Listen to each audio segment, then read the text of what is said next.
जय हिंद दोस्तों, स्वागत है आप सभी का अपने YouTube channel GK dose with अभी। इस वीडियो में बात करने वाले हैं बीपीएससी टीआरई 3 शिक्षक भर्ती के बारे में।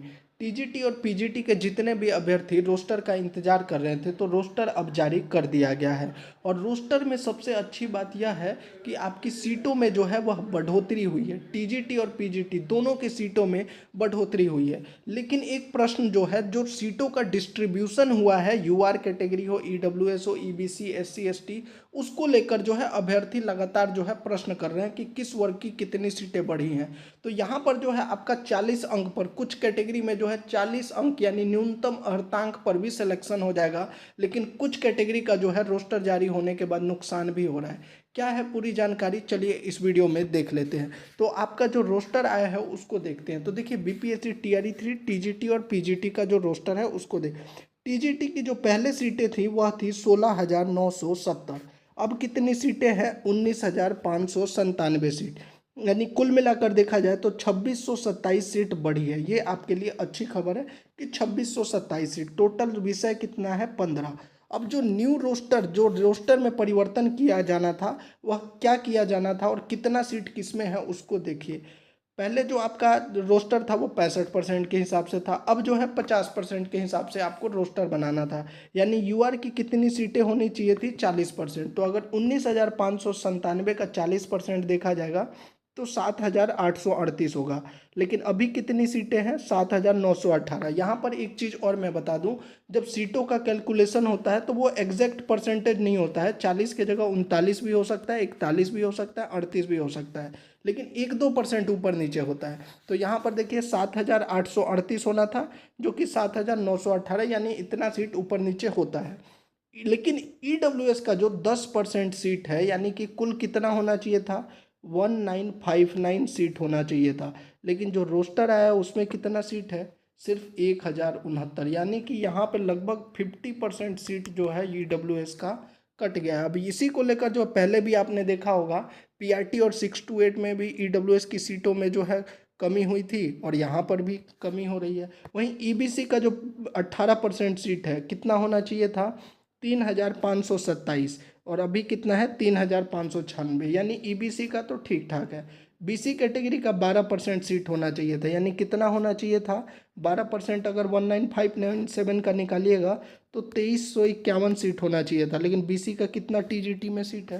तो 1,714, यानी इनके सीटों में भी लगभग 650 सीटें कम है। और 650 बहुत बड़ा अंक है भैया। इसके अलावा एससी कैटेगरी का जो है 16% सीट होना चाहिए था, यानी कितना? 16% का मतलब है 3,135 सीट। लेकिन यहाँ पर कितना है? 4,054। अब देखिए, पीआरटी में भी यही हुआ था। एससी कैटेगरी की आपने सीटें बढ़ाई, उससे हमको समस्या नहीं है।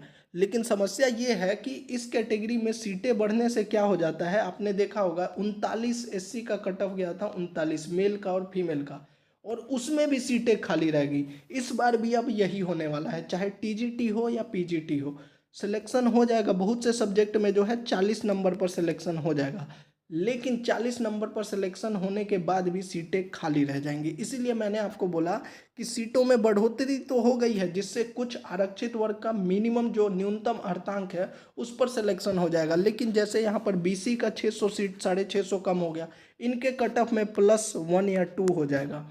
यहाँ पर यूआर का जो है, ईडब्ल्यूएस का जो, खासकर ईडब्ल्यूएस और बीसी, इन दोनों की जो सीटों में कटौती हुई है, इसका इनको नुकसान झेलना पड़ेगा। जबकि एससी और एसटी और बीसी वुमेन का जो है, इनका सिलेक्शन न्यूनतम अर्हतांक पे भी हो जाएगा, यानी 40 नंबर पर इनका सिलेक्शन हो जाएगा। लेकिन फिर भी सीटें खाली रह जाएंगी, जो आपने टीआरई 3 का, पीआरटी और 6 to 8 का रिजल्ट देखा है। ये तो हो गया टीजीटी की बात। अब पीजीटी का रोस्टर देखिए। पीजीटी में जो है 22,373 सीटें थी, अब है 24,811, यानी कि 2,438 सीटें यहाँ भी बढ़ी है। लेकिन जो नया रोस्टर आया, देखिए सीटें कितनी होनी चाहिए थी? 9,924 यूआर की सीटें होनी चाहिए थी, लेकिन अभी कितनी है? 7,049। एससी कैटेगरी की सीटें होनी चाहिए थी 3,969, लेकिन यहाँ भी लगभग 6,483, यानी एससी कैटेगरी का 2,500 सीट बढ़ गया है। यानी एससी कैटेगरी के जितने भी विषय हैं उसमें आप मान के चलिए मैक्सिमम विषय में 40 नंबर अगर आ गए, जितने भी अभ्यर्थी हैं जो कि एससी कैटेगरी में आते हैं, अगर उनके 40 अंक है तो भैया आपका सिलेक्शन पक्का है। और टीजीटी और पीजीटी में भी बहुत ज़्यादा सीट खाली रहने वाली है। मैं आपको लिख के दे रहा हूँ, आप रिजल्ट में देख लीजिएगा। पीजीटी की भी बहुत से सब्जेक्ट में सीटें खाली रहेंगी, क्योंकि ये जो एससी कैटेगरी की इतनी सीटें बढ़ी हैं, इसमें 40 अंक पर भी सिलेक्शन होगा, लेकिन फिर भी सीटें खाली रहेंगी।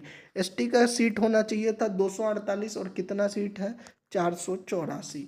ईबीसी का सीट होना चाहिए था 4465, कितना है 4952 सीट है। बीसी कैटेगरी का 2977, कितना सीट है 3276। ईडब्ल्यूएस का यहाँ भी नुकसान है, 2481 सीट होनी चाहिए थी, है कितनी 1348। डब्ल्यूबीसी का 744 तो 1219, यानी कि पीजीटी में सबसे ज़्यादा नुकसान हो रहा है ईडब्ल्यूएस और यूआर कैटेगरी का। इनकी सीटों में बहुत बड़ा नुकसान है और इसका असर जो है आपके कट ऑफ पर देखने को 101% मिलेगा।